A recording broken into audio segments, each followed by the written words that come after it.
Olá pessoal, hoje eu vou falar um pouquinho sobre psicologia da saúde, uma área extremamente complexa em termos de metodologia científica e que abre um extenso campo de atuação do psicólogo para a promoção da saúde humana. Esta é uma área que pode ser confundida com psicologia hospitalar, psicologia médica e até medicina do comportamento. Venha comigo diferenciar um pouquinho mais os campos de atuação de cada profissional e principalmente conhecer mais sobre a psicologia.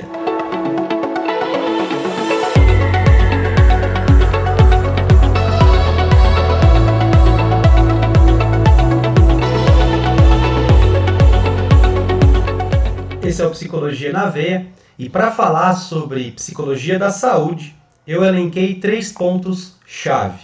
O primeiro ponto é o histórico e a evolução do próprio conceito da saúde. Isso porque, se compreendermos como é que a saúde ela era compreendida no passado, como é que ela vem se transformando ao longo do tempo, e hoje como ela é concebida, naturalmente é possível diferenciar os diferentes campos de atuação do médico, do psicólogo, os objetivos de pesquisa de cada área, e, portanto, a psicologia da saúde terá o seu espaço extremamente autêntico e o campo de atuação do psicólogo também, naturalmente, será compreendido visando saúde humana com essa perspectiva. Em seguida, também, como consequência, nós compreenderemos por que a metodologia da psicologia da saúde é do modo que é e, finalmente, os desafios e as perspectivas deste maravilhoso campo. Ora, o que vem a ser saúde? Se buscarmos a etimologia da palavra, nós vamos entender que nas diferentes línguas sempre teremos a ideia de inteireza.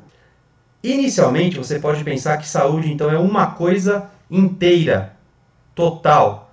Mas, quando a gente olha os pré-socráticos, quando a gente olha os antigos, que eram fiéis a essa ideia original de saúde, quando, por exemplo, você pega os rituais para o deus Asclépio, você percebe que as pessoas nos seus rituais religiosos buscavam tomar banho, comer corretamente e realizar atividade física, algo que a gente faz até hoje e que a gente sabe que promove a saúde. A medicina do comportamento tem demonstrado hoje, com várias evidências, que tudo isso é fundamental para a promoção da saúde. Mas neste caso em específico, era um ritual dedicado aos deuses, né? Portanto, o ser humano era um todo complexo, né?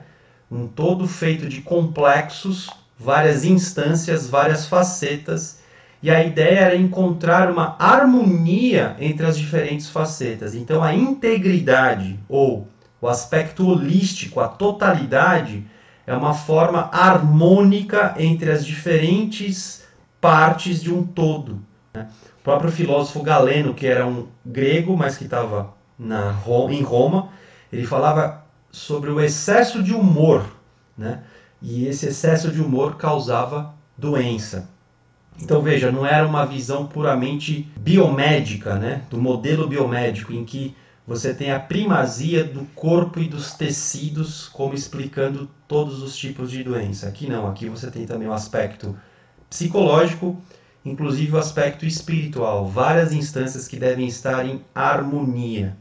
Ora, na Idade Média, aqui no Ocidente, essa ideia se perdeu porque a humanidade acabou, no caso, em função talvez de uma má interpretação do cristianismo, ele acabou mortificando o corpo. Inclusive você tem a ascese, né, que você busca pela mortificação do corpo, a ascensão do espírito. Então se buscou a primazia do espírito, se buscou a saúde através do espírito, e o corpo não era tão importante assim, embora o corpo fosse algo sagrado, no sentido de que o corpo era também uma espécie de templo divino, uma espécie de tabernáculo, né, divino.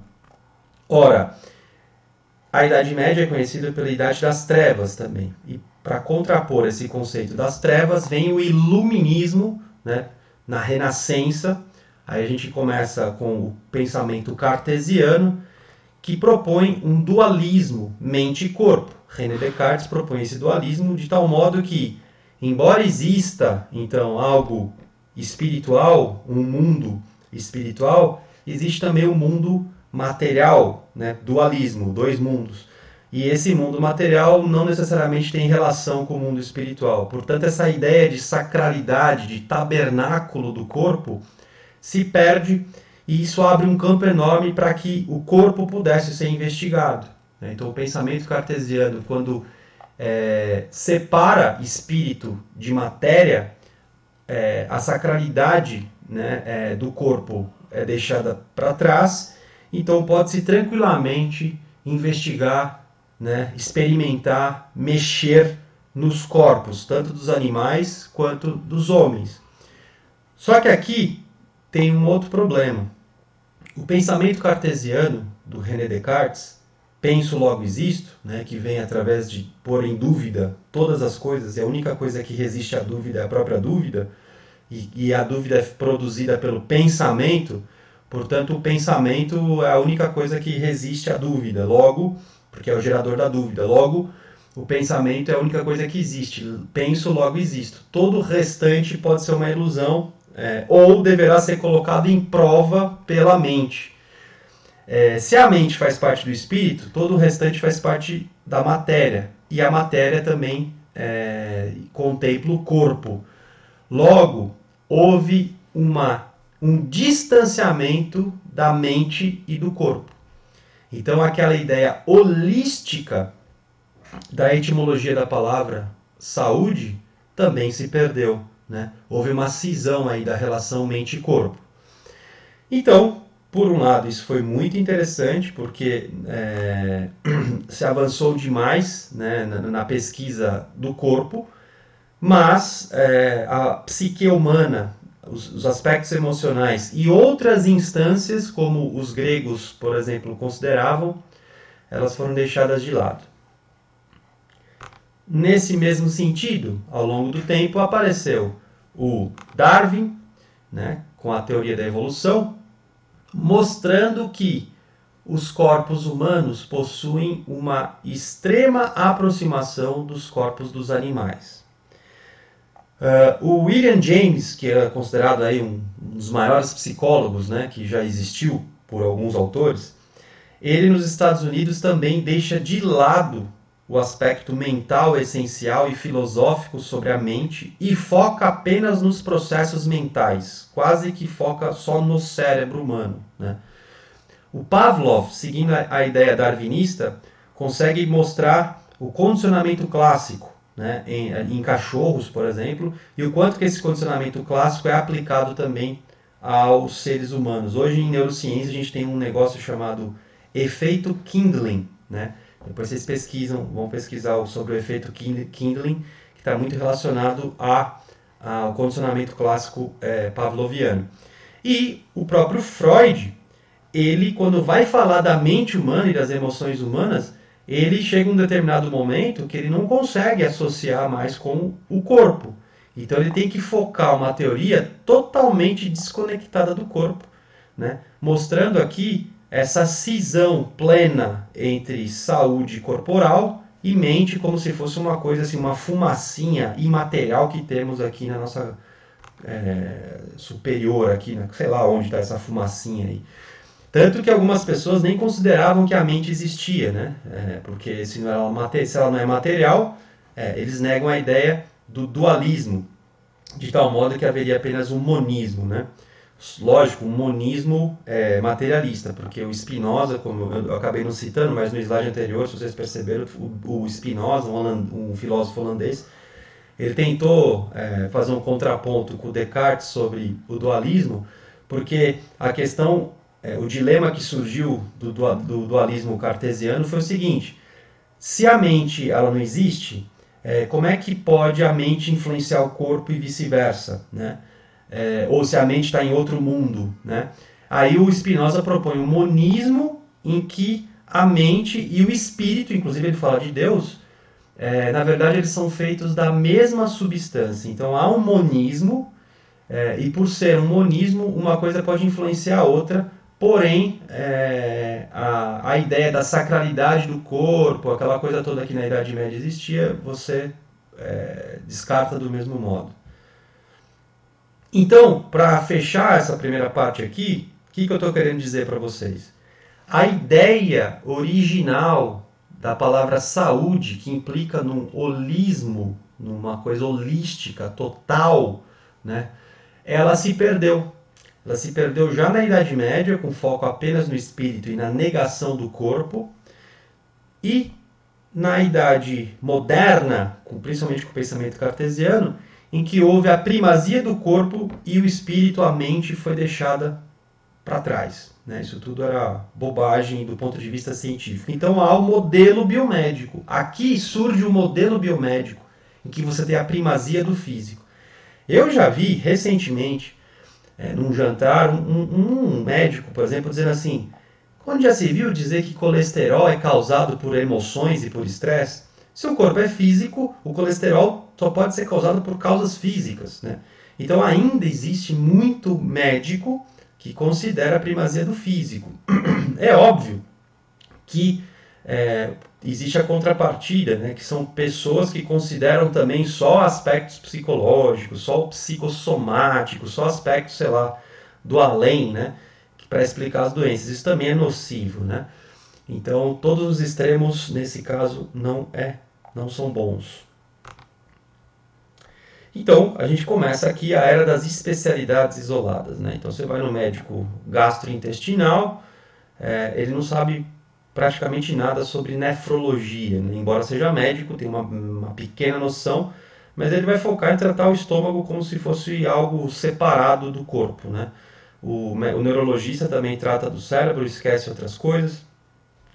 Quantos psiquiatras já vai prescrevendo remédio sem antes pedir uma avaliação endocrinológica, uma avaliação neurológica, uma avaliação física, né?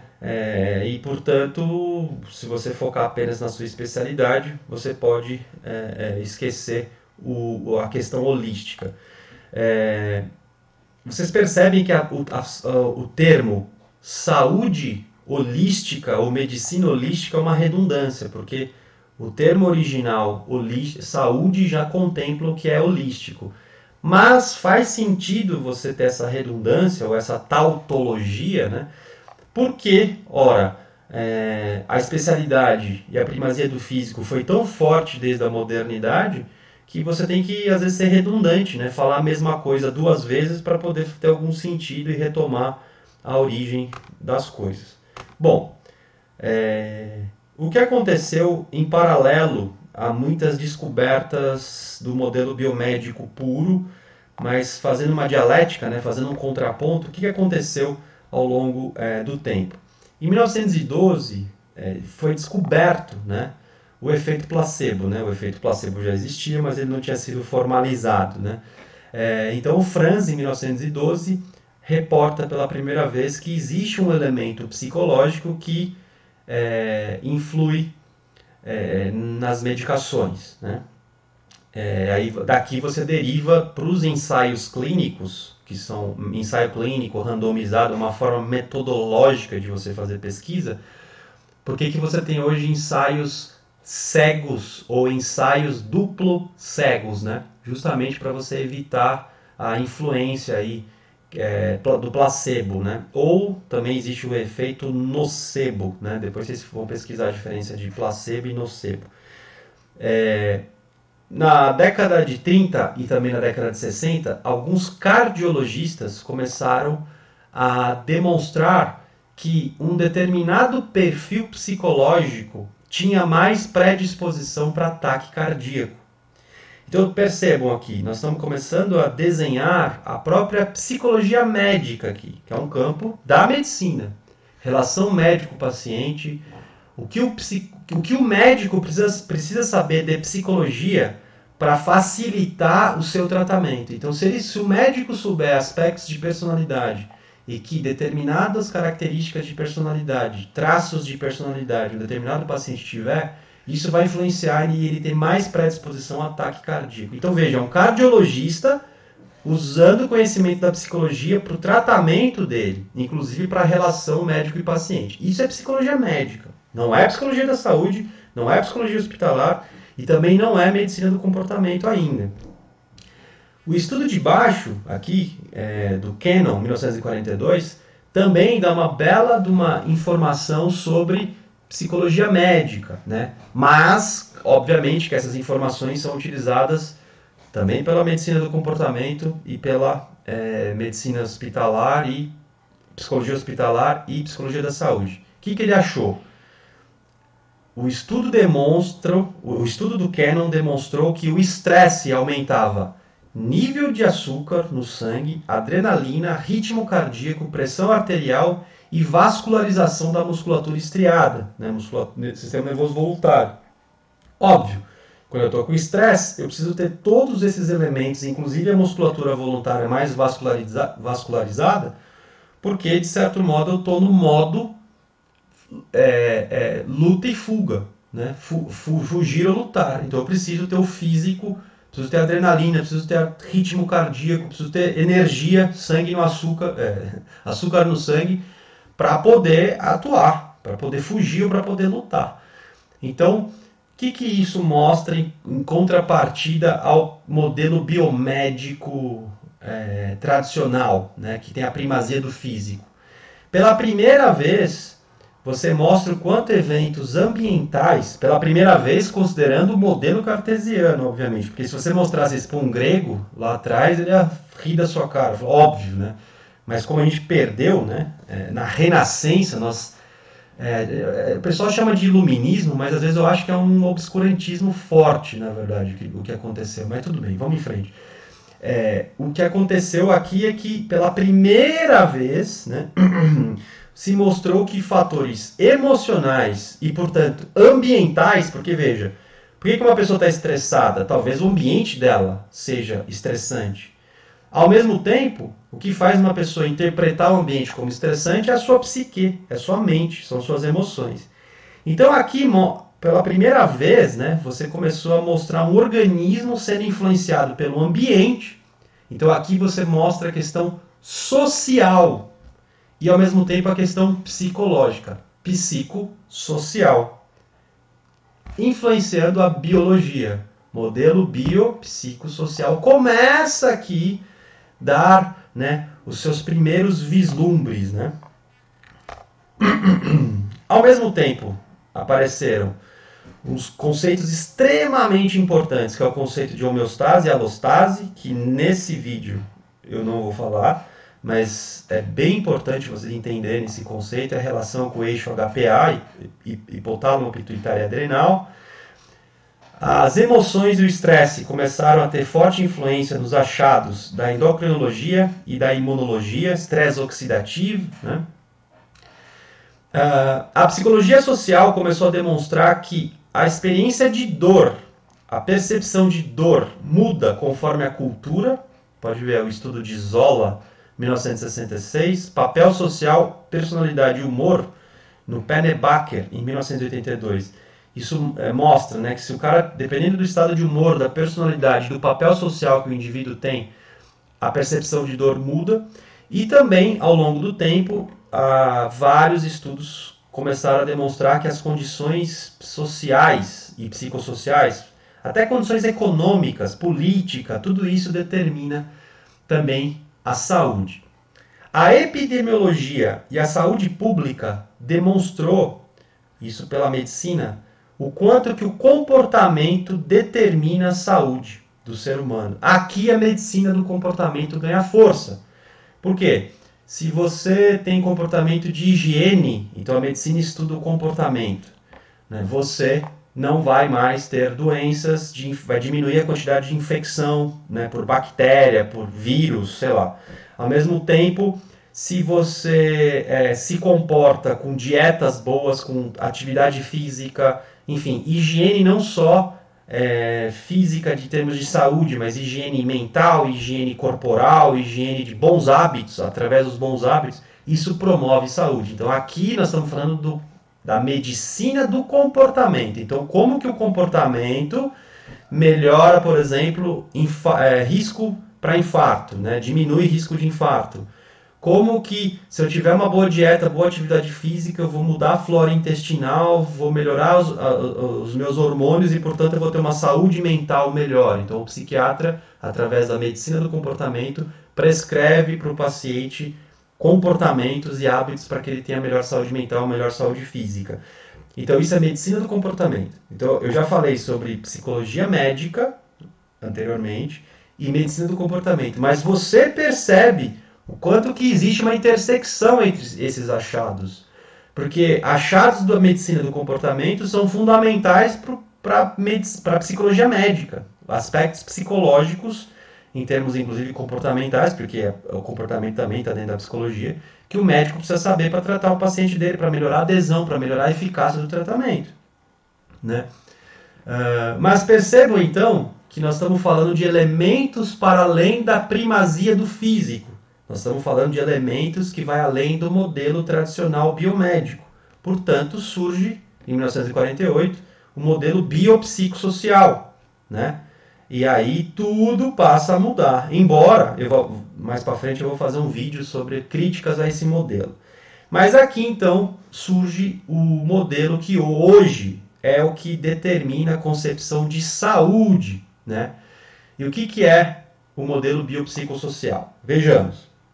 O modelo biopsicossocial vai dizer que interações entre fatores genéticos e biológicos, como a estrutura e o funcionamento cerebral, fatores psicológicos e sociais, no caso, moradia, condição financeira, rede de suporte, cultura, né? E ambientais, como a influência dos pais, qualidade das relações, exposição a eventos estressores, tudo isso, né? A intersecção de tudo isso vai dar o que nós chamamos de vulnerabilidade para a doença. Aqui também ocorre uma antinomia bastante importante, ou uma dialética bastante importante. A dialética entre categoria versus dimensão.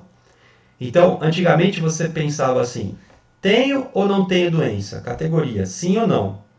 Com o modelo biopsicossocial vem o conceito de vulnerabilidade para doenças, ou fatores de risco, proteção e resiliência. Aqui também é daqui que surge os fatores de risco, fatores de proteção e resiliência. Então você entra no raciocínio não mais categórico, mas sim no raciocínio dimensional.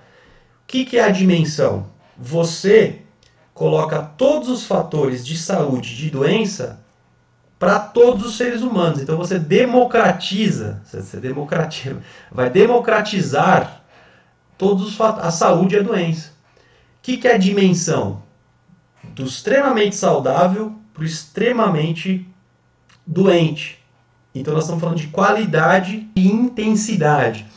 Portanto, qual é a intensidade de um fator de risco para mim e para você? O que vai determinar a intensidade é a minha capacidade biológica, né, genética, como é que a minha psique está formada, como é que é o meu ambiente social e ambiental. Então, tudo isso vai determinar o grau.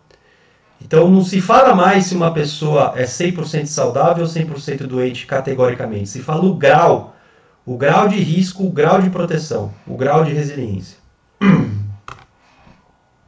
Isso, então, constituiu um novo paradigma. Certo? Aí você fala assim, isso é óbvio. Não é óbvio, não. O DSM-5, só na última versão, que é o quinto volume, é que começou a considerar a dimensão. Por isso que o ARDOC é tão importante. Né? O modelo ARDOC de diagnóstico, né? Ele considera exatamente esse modelo aqui, biopsicossocial e o aspecto da dimensão dos traços, né? Que são traços, inclusive, que não fazem mais parte de categorias, entidades psicopatológicas descritas fenomenologicamente pelos fenomenológicos, né? Como, por exemplo, Jaspers, por exemplo. Não, aqui você esquece esses aspectos fenomenológicos e vai para traços biopsicossociais. Qual que também é o grande impacto de tudo isso, além da dimensionalidade? Naturalmente, você começa a pensar na trajetória humana. Fatores de risco e proteção ao longo do tempo. Desde a concepção, ser humano se torna uma célula até a morte, né? Então, fatores biológicos determinam fatores psicológicos e fatores psicológicos são influenciados por fatores sociais e tudo isso se torna uma via de mão dupla. Fatores biológicos, comportamento, social, né? E o achado mais recente, por assim dizer, sobre epigenética também coloca uma grande ênfase nos fatores psicossociais, né, como moduladores da expressão biológica. É graças a esse modelo biopsicossocial que você consegue achar estudos como esse. Só vou citar o do meio aqui, porque o meu cursor está aqui, dá para ver, né? Porque se eu for citar todos, depois vocês procurem aí, aperta pause e procurem esses estudos aqui.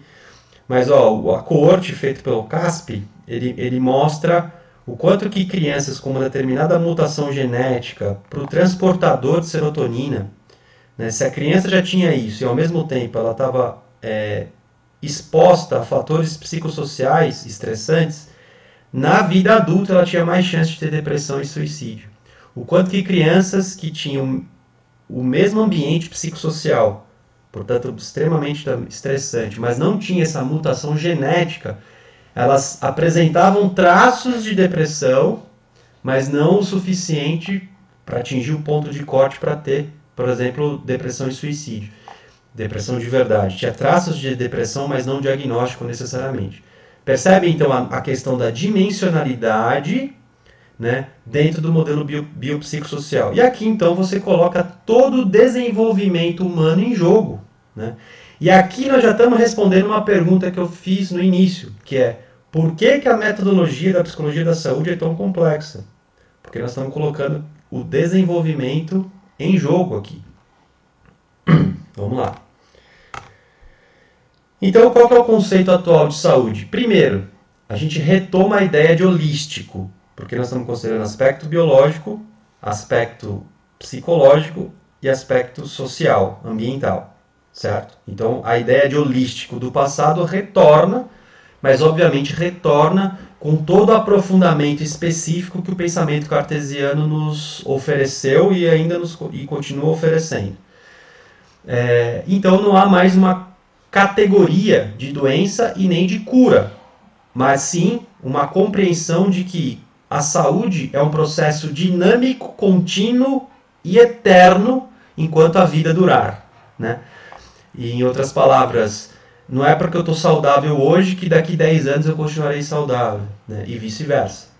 Então, é muito mais interessante você pensar em estilo de vida obedecendo às etapas do desenvolvimento humano. E olha para você ver como é que o campo de atuação de todas as áreas das profissionais, todas as áreas de atuação profissional se ampliam, inclusive a psicologia. Muito bem. Chegamos então para a ideia da psicologia da saúde.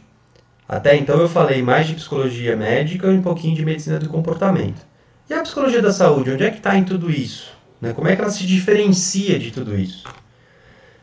Bom, segundo Friedman e Wadler, em 2011, a definição acadêmica para a psicologia da saúde é o estudo científico dos processos psicológicos relacionados à saúde e tratamento.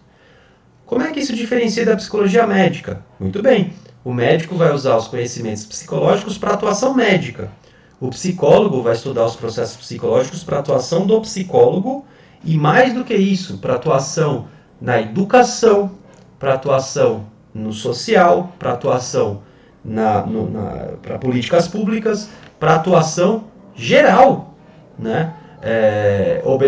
Obedecendo, obviamente, os espaços dos demais profissionais, mas o cientista, que é psicólogo cientista, ele vai pesquisar, inclusive promovendo conhecimento para a psicologia médica, inclusive promovendo conhecimento para a medicina do comportamento, mas é muito maior do que o aspecto médico, né?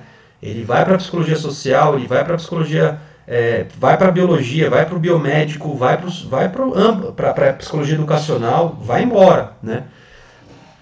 Ao mesmo tempo, em termos de atuação, né, e política, né? Ao mesmo tempo, em termos de atuação, seria o uso de pesquisas da psicologia, com metodologia e teoria da psicologia, para compreender e encorajar pensamentos, sentimentos e comportamentos que promovem a saúde. Então, quando o indivíduo está doente, sei lá, ele está com câncer, o que a psicologia tem para oferecer para ajudá-lo a enfrentar o câncer? A psicologia médica, que é uma área da medicina, ele sabe que meditação é algo importante para quem tem dor crônica, por exemplo, né? Tudo bem, o psicólogo, o médico sabe disso, mas quem que realiza os ensaios clínicos com meditação, né? Ou com mindfulness, ou com regulação emocional, né? Ou com técnicas de auto-piedade, auto-misericórdia, auto-compaixão, né?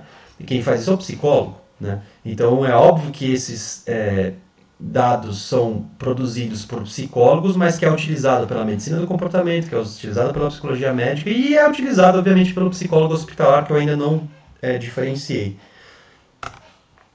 Portanto, a psicologia da saúde sempre vai pensar numa via de mão dupla, né? Como é que fatores psicossomáticos ocorrem e como é que fatores somatopsíquicos ocorrem, o que a psicologia tem para oferecer para lidar não só para a gênese de doenças físicas a partir da psique, psicossomático, né? Ao mesmo tempo, o que a psicologia tem para oferecer quando a doença é primariamente física e afeta o psicológico, somatopsíquica. De novo, e não se esqueçam que é uma intersecção enorme com as demais áreas que eu já mencionei. Quais são os 3 campos de atuação da psicologia da saúde segundo Smith, 2011? 1. Prevenção pelo comportamento. Aqui, obviamente, você vai ter uma super intersecção com a medicina do comportamento. Claro, uma super intersecção. Só que a medicina do comportamento, ela só foca comportamento. A psicologia da saúde vai muito além do comportamento. Ela vai, inclusive, verificar fatores psicológicos, né, fatores psicossociais. Então, ele vai trabalhar com um monte de abordagens teóricas, metodologias diferentes, né, que são próprias da psicologia. Então, por exemplo, a partir dos estudos dessa área, você pode entrar na escola e promover com educadores, psicólogos escolares, no currículo pedagógico, treino de habilidades socioemocionais, que está super em voga hoje em dia. Inteligência emocional, cognição social. Isso é um tipo de comportamento preventivo que pela educação, pela atuação do psicólogo da saúde na educação, junto com o pedagogo, psicólogo escolar, tudo isso não para melhorar a educação e o aprendizado, que seria um trabalho do psicopedagogo, do psicólogo escolar. Não! Isso para pensar na saúde. Porque, por exemplo, embora bons hábitos, rotina, seja fundamental para melhorar notas, autoestima, essa autoestima e esses hábitos vão determinar que o indivíduo lá na frente consiga seguir uma dieta, consiga seguir ter disciplina no trabalho e ter renda financeira melhor. Então, é isso que o psicólogo da saúde está vendo. Ele está indo além. Ele está pensando quanto que o hábito que melhora nota escolar naquele contexto vai se tornar algo que lá na frente determinará saúde. Por exemplo, tá? Eu estou só pensando aqui. Em nível secundário, então o indivíduo está em risco, né, já para desenvolver uma doença, por exemplo. Você tem lá um indivíduo que tem pais com doença mental, por exemplo, e que está sob influência. Então você pega um indivíduo, por exemplo, você pega um indivíduo que vive numa condição ambiental em que tem alto risco psicossocial, por exemplo, uma periferia, e esse indivíduo está demonstrando alteração de comportamento na escola e tem pais que têm alteração, que já tem um diagnóstico de doença mental. Esse é um indivíduo que está, com certeza, com a parte biológica vulnerável e fatores ambientais conhecidos de risco. Esse é um indivíduo que ainda não tem uma doença, por exemplo, psiquiátrica, mas já está com um grande fator de risco. Então, a psicologia da saúde vai atuar aqui, junto com outras áreas da saúde, obviamente, para promover a prevenção e até mesmo o tratamento, caso o diagnóstico seja estabelecido, visando um melhor prognóstico. E por fim, a última área de atuação da psicologia da saúde é o que a psicologia da saúde tem para ajudar psicologicamente os pacientes que já têm uma doença, né? Aí alguns aqui vão pensar assim, mas qual que é a diferença do psicólogo hospitalar aqui?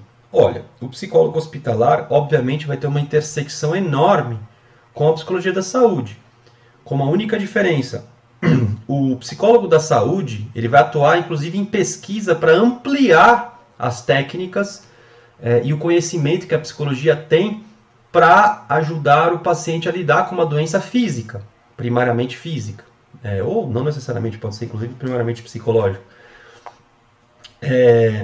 Mas o psicólogo hospitalar, ele vai atuar seja com atendimento, psicoterapia, acolhimento individual, acolhimento em grupo, visando uma ressignificação, por assim dizer, do modo como o indivíduo tem para enfrentar a doença. E normalmente ele faz isso dentro de hospitais.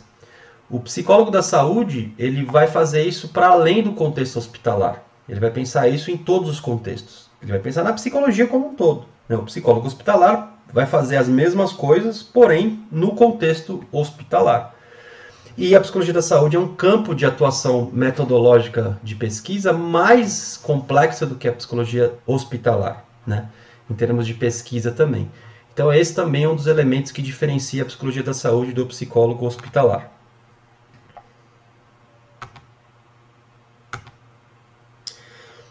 Exemplos de estudos da psicologia da saúde, mas para você ver como psicólogo médico, né, a psicologia médica, a medicina do comportamento, o psicólogo hospitalar e, obviamente, a psicologia da saúde vai beber dessa mesma fonte, né? Olha para você ver esse estudo aqui, ó. Risco de depressão e ansiedade em sobreviventes de longo prazo de indivíduos que têm câncer hematológico. Então você imagine a carga alostática, a homeostase, o estresse físico que os indivíduos que têm câncer hematológico possuem, e esse estresse provavelmente aumenta o risco de depressão e ansiedade. Isso é fundamental para a psicologia médica, isso é fundamental para a psicologia hospitalar, isso é fundamental para a psicologia da saúde, mas isso é um estudo da psicologia da saúde. Óbvio que não necessariamente poderia ser um psicólogo hospitalar ou um médico que tem foco em psicologia da saúde poderia fazer um estudo desse também, é óbvio. Um outro estudo aqui, ó, varredura para câncer de próstata, né? Será que as pessoas se submetem à varredura de câncer de próstata, né? O que determinaria alguns homens buscarem esse tipo de exame, né? Então, nesse estudo se buscou a influência do histórico familiar, heurística cognitiva e risco de percepção. Porque histórico familiar e heurística cognitiva são coisas puramente da psicologia. Risco de percepção também. Então, dependendo da cultura da família, se é uma cultura muito machista, muito, enfim, com heurísticas que vai determinar risco, assim, não só machista, mas assim, não, eu sempre estou saudável, né? Não preciso ir no médico. O cara só vai no médico quando está já morrendo, né? Por exemplo. Então tudo isso vai determinar se o indivíduo vai fazer um exame preventivo de próstata, sei lá, com 40, 45 anos. E aí, né? Como é que fica?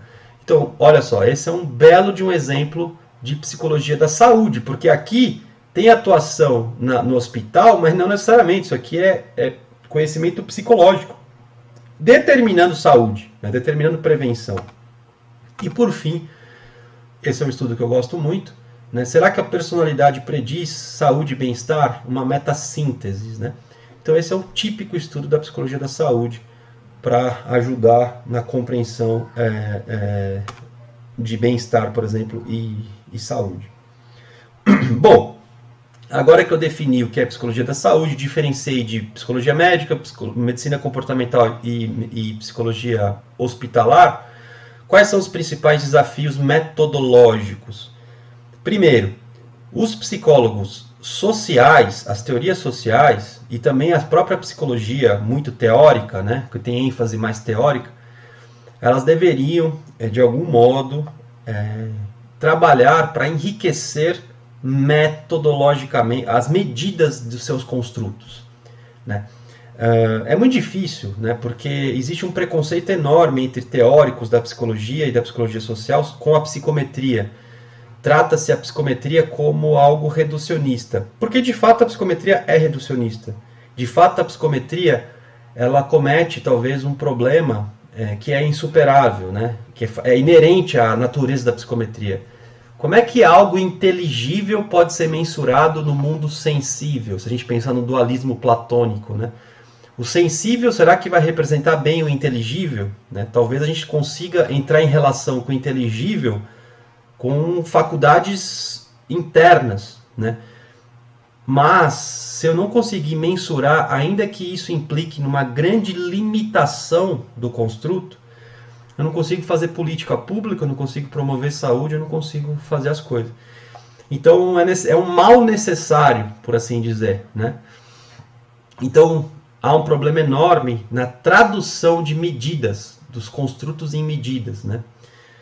Às vezes você não tem esse tipo de coisa, então você acaba vendo estudos como esse aqui, né? Que, embora a referência não esteja aqui, mas eu já li estudo que mensurou suporte social pela quantidade de e-mails que o indivíduo recebe dos amigos. Será que isso é uma boa medida de suporte social? Né?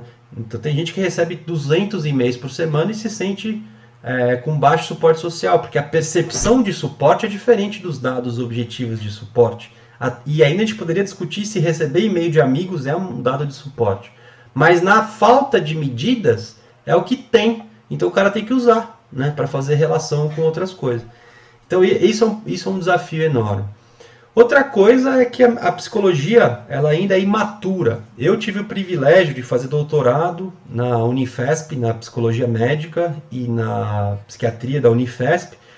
E o laboratório que eu participei, né, que é o Laboratório Interdisciplinar de Neurociências Cognitivas, ele é um laboratório de medicina translacional, né? Então, você consegue fazer a tradução entre diferentes áreas do conhecimento para promover resultados em comum.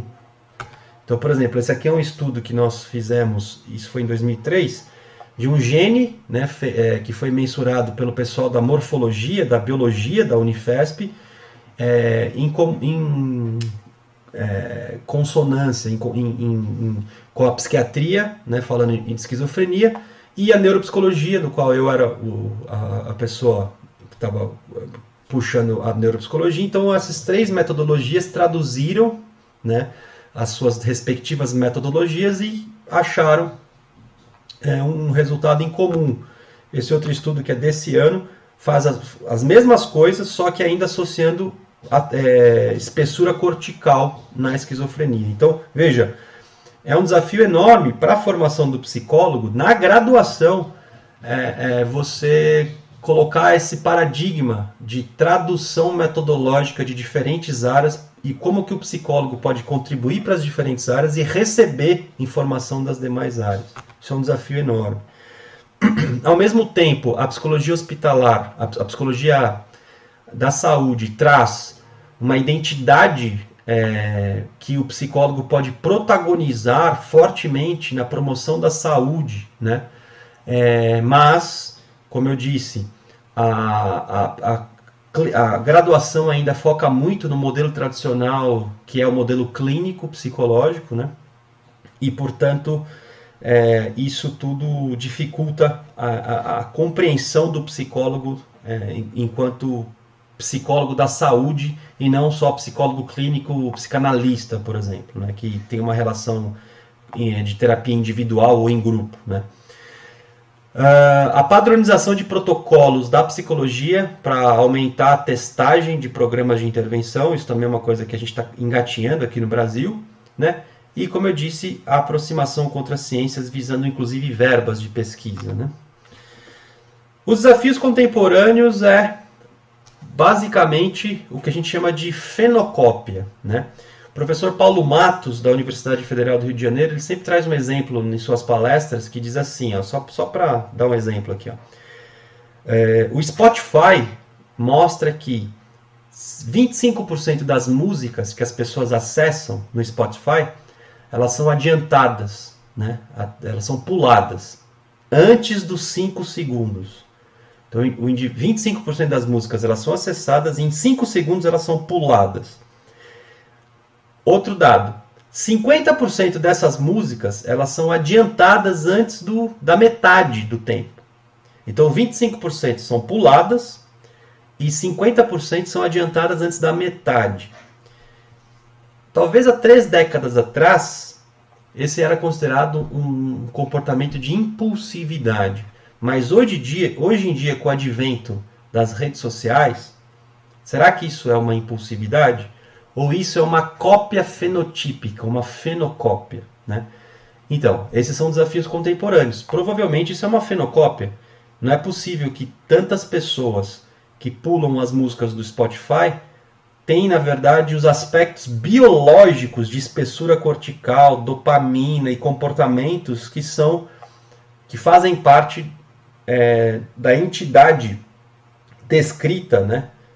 Comportamento impulsivo nos transtornos de déficit de atenção. Provavelmente não, isso é um dado sócio-histórico do momento em função das redes sociais, por exemplo. Então, como que a psicologia da saúde vai lidar com tudo isso? Os outros tópicos, tecnologia e frustração e utopia neomarxista, eu vou fazer um outro vídeo sobre isso, porque acho que vale a pena fazer um vídeo só de fenocópia. As perspectivas, né, são enormes para a psicologia da saúde, porque ela muda o papel, a identidade do psicólogo, amplia, né, a sua atuação e mostra como é que a formação de hábitos, psicoeducação, formação de pensamento positivo, comportamento saudável, treino de habilidades sociais, educação socioemocional, estimulação cognitiva, isso desde a infância, nas escolas, nas universidades, nos hospitais, em qualquer tipo de instituição, o psicólogo pode atuar promovendo tudo isso visando saúde, né? Ao mesmo tempo, desenvolvimento de psicoterapias com foco em prevenção, né? Então aqui, ó, nós fizemos uma revisão, também acho que em 2013, da terapia cognitivo-comportamental na prevenção de risco para psicose e, ao mesmo tempo, novas psicoterapias para tratar doenças físicas crônicas, como, por exemplo, dor crônica. Então nós temos a técnica de aceitação e compromisso, mindfulness, autocompaixão, regulação emocional e a própria dialética comportamental, que foi desenvolvido para transtorno borderline, mas que tem um campo de atuação enorme aí, para inclusive tratar desregulação emocional independente das causas primeiras, né? As causas originais.